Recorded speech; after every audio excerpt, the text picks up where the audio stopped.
here we go, Joyce. How are you this morning? I'm doing well. Thank you, Odile. I'm so happy to be with you. You have such positive energy, and I'm honored to talk with you today. Oh, thank you. Thank you so much for coming.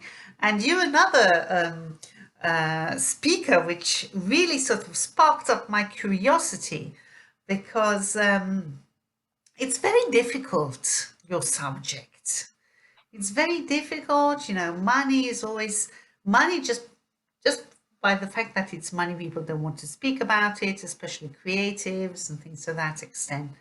And then there's this thing about, are you ready to accept money? And I always had, I remember once when I first started and I was asked this question. I said, why are you asking me a question? Like, of course I want to accept money. He said, no, no, no. Is it deep down? And I didn't quite understand. So I'm super excited to hear what you have to say to us. So I beg your pardon, I didn't introduce you properly. So first of all, Joyce Marter, I beg your pardon for stumbling, No worries.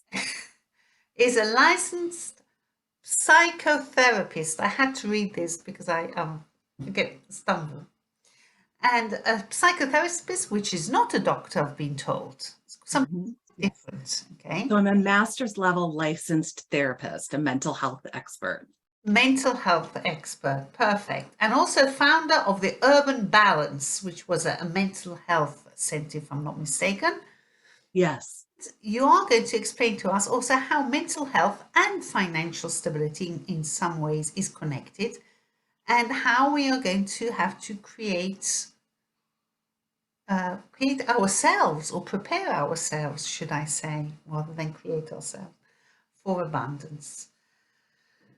You are a great speaker and you have been on some very big stages, so I am super honored to have you with us. Thank you so much, Odile. I'm really excited. Okay. So, first of all, I will go straight to the first question at this point. What is financial resilience? What does it mean? Financial resilience is the ability to weather financial challenges, like many of us have had during the pandemic. And currently, there's a lot of uncertainty going on in the world economically. And so we need to be resilient and prepared to weather those storms and challenges and bounce back and prosper. And so that requires having savings and investments and a plan so that you can weather storms like unemployment, or if your business is challenged and not having a good season because of what's going on in the world. And so, yes, like you said, there's a huge connection between mental health and financial health. So even though I'm not a financial expert, I'm a mental health expert and an entrepreneur who's noticed this really powerful connection. And so I have tools and tips and strategies to develop both mental resilience and financial resilience. Oh, that's super. And mental resilience and financial resilience, which basically comes in to be, are we were speaking about finding your holistic self with Clara just before, to when she was explaining about, understanding holistic, your holistic space. And but in this case we were speaking about also the space in our environment, but you also speak about finding your holistic space within yourself, um, including the mental and financial. So can you explain to us a bit further what you mean by that? Yes, and that's something that really makes me feel drawn to you and aligned with you, because I very much believe in holistic success and wellness, and that everything is interconnected within our lives. And in order to have happy, healthy, holistically successful lives and businesses, we need to do some inner work on ourselves. So I have loved being a psychotherapist and having the deep honor of guiding my clients through healing and recovery and self-discovery and empowering them to live a greater life. And I noticed something really interesting early on in my practice, that as clients started to make progress in therapy, and it didn't matter what they were coming in for, whether it was a relationship issue or stress or a career issue, they started to earn more money. And I was like, why is this happening? And I realized it's because in counseling, we're always working on our underlying self-esteem and self-worth. And when we care about ourselves and we believe in ourselves, we have greater confidence, a willingness to take risks, to expand ourselves, expand our comfort zones. We'll advocate for ourselves with assertive communication. And there's a financial return that comes with that. And I've had the blessing of counseling now tens of thousands of clients from all walks of life. And I practice in the Chicago area, and I started to notice universal truths. So I identified 12 skills or mindsets that are empirically proven to improve one's mental health and financial health. And those are each a chapter of my new book and program. I'm a business owner. And so when I saw this trend from my clients, I was like, I want to make more money. I want to have a more prosperous business. And I had started Urban Balance in the United States with $500, $50,000 of student loans. And I ran into cash flow hell. The bigger my business got, the more money was outstanding in insurance payments. And I started to use the skills that I learned in my psychological training to help myself and my business persevere and grow. And I was able to successfully sell it in 2017 for a seven-figure multiple. So more than I would have ever imagined making in my lifetime. And I attribute that to changing my psychology of money. Wow, that's very powerful what you have said, because I'm sure everyone, I'm sure I'm not the only one who's had their downs and their ups, etc., etc. But I find what is, when there were the moments of downs, is the panic. Okay. Yes. So dealing with the panic and thinking tomorrow's going to be another day, I'm going to work on it, but how am I going to do it, etc. So this shift of mindset is very difficult, I think, when you are in a down situation. So how do you deal with shifting this mindset from scarcity? I mean, not just scarcity of, oh, I'll never be able to afford it, is scarcity of, I am absolutely panicky because I can't afford it, and to a mindset of abundance. Yes, absolutely. So scarcity mindset is something that many of us are experiencing now during the pandemic, that we're having fear and anxiety. Are there enough clients? Is there enough business? Are we going to survive? Are we going to be okay?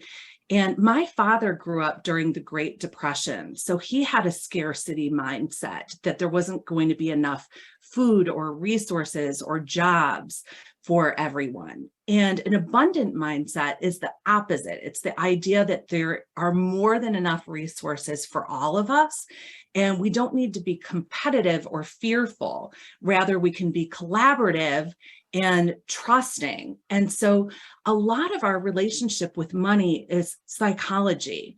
So in therapy, our thoughts precede our emotions and behaviors. That's cognitive behavioral therapy asserts that. That's one of the most empirically supported forms of therapy.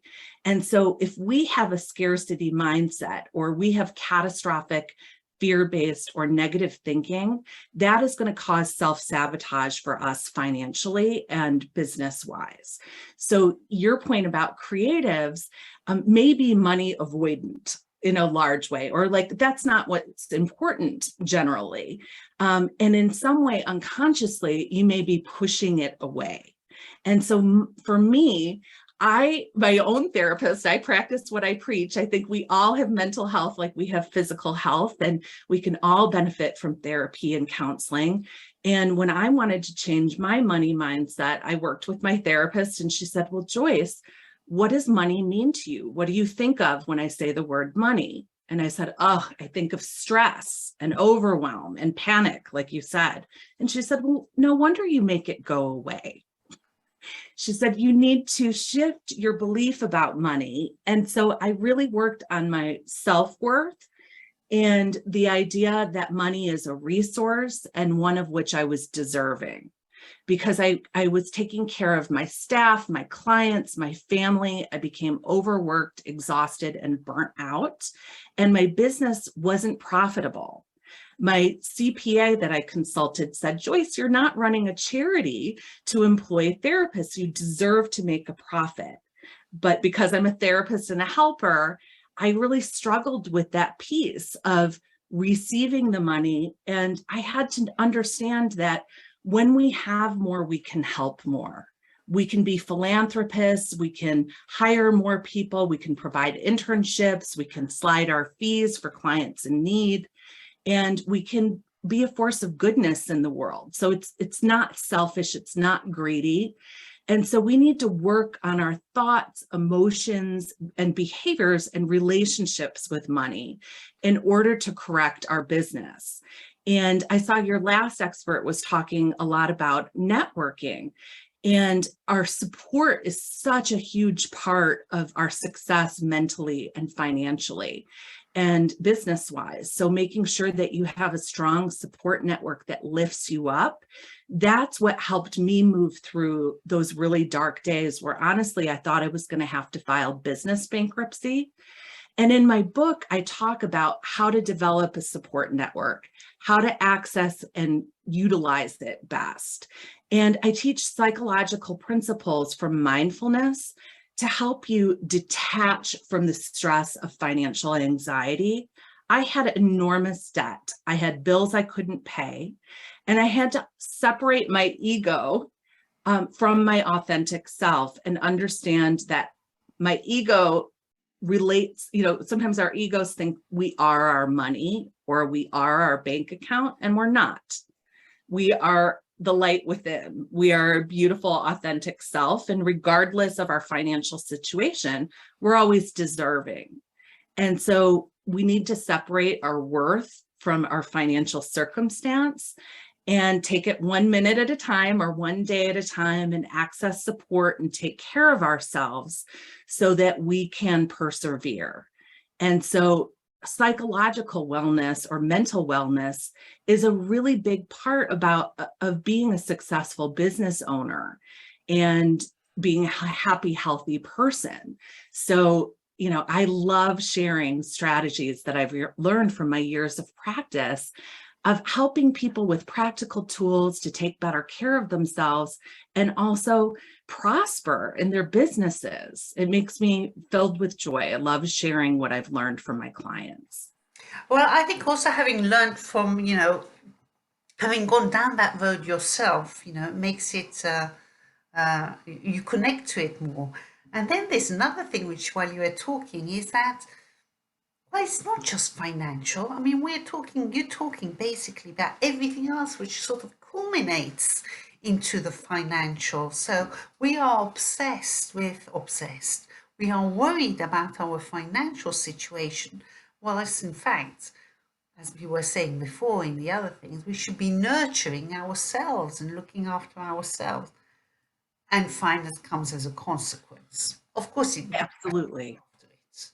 Of course. Yes, I absolutely agree. And I think holistic success is having mental health, physical health, inner peace, having supported, loving relationships, having work-life balance. So many people are dealing with overwork and burnout, and also financial stability and security and prosperity, to be able to have your hobbies, to travel, to enjoy life. And so I think, like you said, everything's interconnected. And when we can do our inner work, everything else kind of falls into place.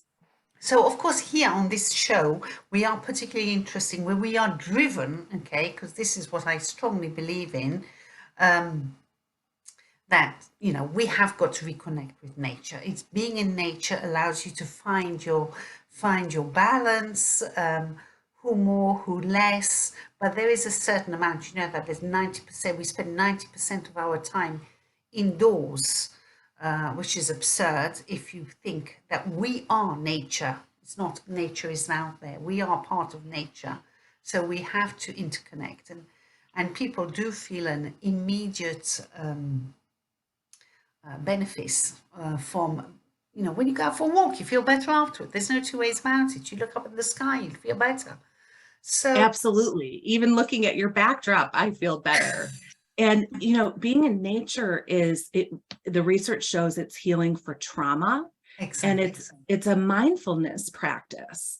It's, you know, because nature is always present. So our minds tend to ruminate about the past or worry about the future. But if we can embrace the beauty and the peace in the present moment and connect with our senses, we feel better. We have better mental well-being. And the more we're plugged in to technology, the more we need connection with nature. Exactly, absolutely, absolutely.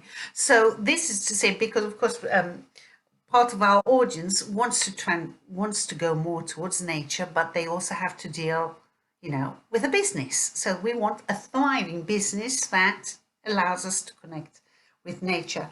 So tell me something about psychology of money. What do you mean by psychology of money?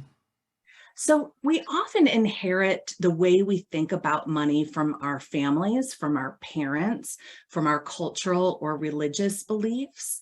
And so if you had parents that taught you that, you know, rich people are greedy and selfish, or poor people are lazy or bad, or something like that, that shifts how you believe about how you think about money, and it affects your own financial security and prosperity.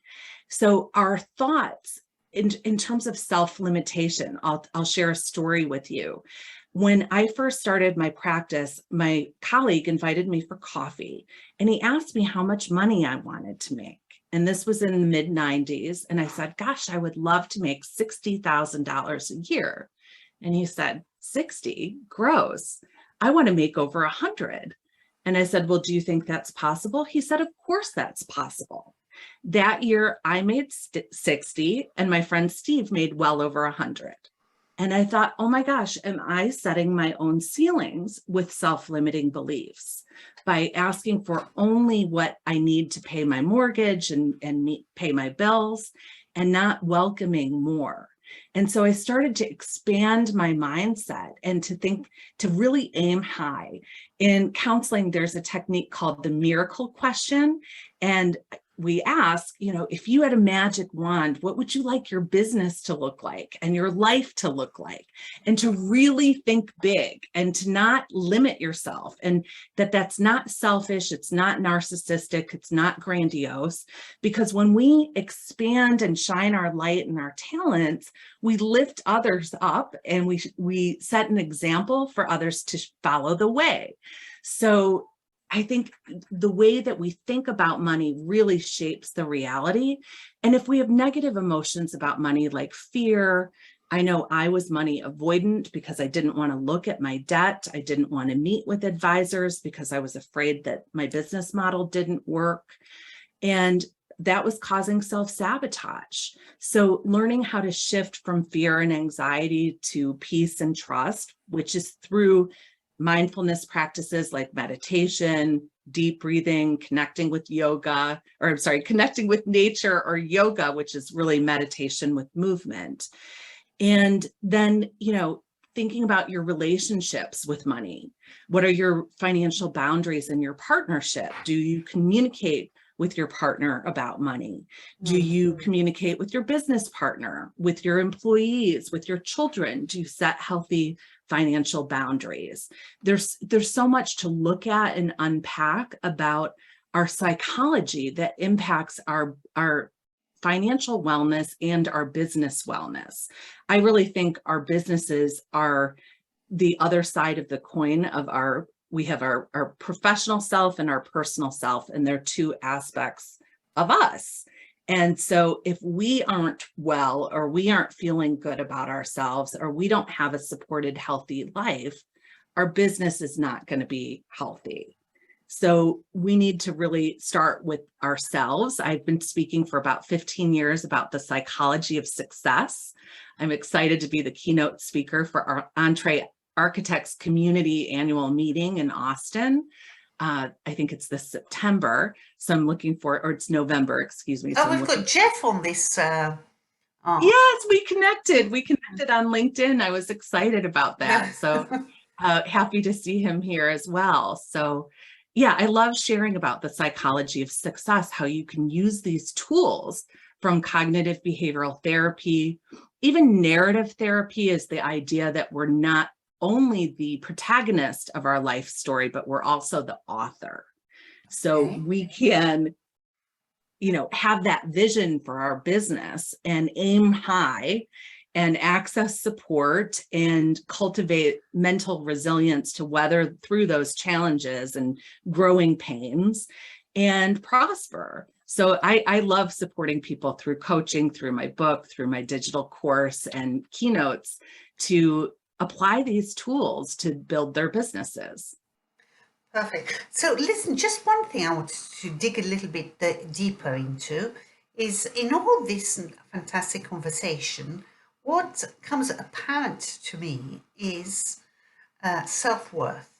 It all it starts from there. Okay, I believe it must start from there because you can't go out to network, you can't start improving things if you have a low network, a low self-worth, I beg your pardon.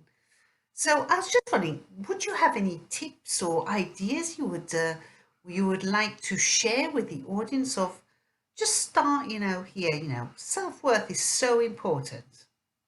It's so important. And I'm not the only one who realized this. Best-selling author Susie Orman said that she noticed in her financial practice that self-worth leads to net worth. And she said it doesn't work the other way around, that net worth does not lead to self-worth, which is interesting. Yeah. And so, yes, when we embrace our worth, it changes our whole lives. And I talked earlier about the idea of ego, and ego is our mind's understanding of ourself. And I call it our essence. That's our deeper, higher self. You might think of it as your soul or your spirit or your true self. And the ego is whenever we feel either superior or inferior to others. Eckhart Tolle said that. He's one of my favorite authors. And so I always say healthy self-esteem is midway between diva and doormat, and men can be divas too. So the diva is arrogant and entitled and not respectful of other people's boundaries. And the doormat is not respectful of his or her own.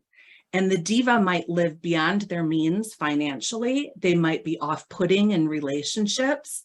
And the doormat may under-earn, may underprice themselves, may not market themselves well. Healthy self-esteem is in the middle, and that's healthy ego. And that's where we're connected to our deeper self, but we honor our strengths and gifts in the world. We also recognize that we're not perfect, that we're human. We're works in progress. We have humility, and we demonstrate respect for ourselves and others in our communication and in our financial boundaries. And when we can achieve that, we have assertive communication, we develop collaborative relationships of mutual respect, and then we can lift one another up in business. So if we err on these two sides of ego, some people think that people with big egos can be very successful, but even the research shows that then they'll have lawsuits and other problems that come up because of their behaviors. So I believe in karma, and I think if we behave ethically and appropriately and consciously, we will succeed and prevail. Well, I am most impressed by this, but and I think that getting to your self-esteem is a process. I don't think it's something which can happen just overnight. It's a lifelong process. It's a lifelong process, like balance. Like you're in yes. You can never get balance is balanced because it's never there, so you're always looking for it. So it's this is true, and I'm a recovering doormat who sometimes veers dangerously into diva. So my book has some tips for how to how to rein yourself in on either end and achieve that happy medium. Perfect. So listen, I just sit behind you, okay, the Financial Mindset Fix. Can you tell us something about it and how we can get into, how to get hold of it, I presume, on Amazon, but you tell us. Yes, it was the 1-year anniversary of it being published by Sounds True, who is the publisher for Eckhart Tolle and some of my heroes like Brené Brown. And it's also available on Kindle and audiobook. It recently was published in Spanish and distributed in Spain and Latin America. It's available on Amazon and Barnes and Noble and other online retailers. And I've also recently started a digital course that goes along with it that can be found at my website, which is my name, which is joycemarter.com. And it's JoyceMarter. Okay, well, we will post in all the details and the links to it. And just a quick question. And so your online course, how long is that going to be? How long does that one last? Is it a year, 6 months? It's 5 modules, and it's I don't actually know, but I would say it's about 10 hours of video. Okay. And there's a ton of exercises. And so I have guided meditations. I have a ton of exercises that are PDFs that people can complete. It's fun to do in pairs if you have a business partnership or a group that you want to work this program with. And it's on demand, so you can do it at your own speed. I had one colleague that did it in 1 week. She did a module a day. I have some people who are working on it, as it goes, and it might take 6 months or a year. So no pressure, whatever works in your schedule. Okay. So listen, just to close up, before we don't disturb you any longer, but it's been a very interesting conversation. Can you give us any financial tips? Financial tips. Well, apply mindfulness to finance. So checking with your gut about your spending. So becoming financially conscious, recognizing when you're making business decisions, how do you feel in your heart, in your gut? What are you noticing in your body? And making sure that you're not falling prey to financial denial, that you're not sticking your head in the sand, that you have routine financial meetings with your advisors or accountants so that you are connected to reality, and that you're honest about your tendencies. Like, are you an overspender? And if so, can you set up some checks and balances? Can you delete your shopping apps? Can you, set up some accountability with an accountability partner? So there's so many things that we can do to be more financially conscious. Okay. Well, thank you for that. I think that's definitely useful because it's easy to slip up when you go through all these websites and wanting to buy things left, right, and center. So that's useful, and I would certainly suggest we all go and have a look at this financial mindset fix and find our self-worth. I love it, Odile. Thank you so much. Thank you. Thank you so much for being with us. My pleasure.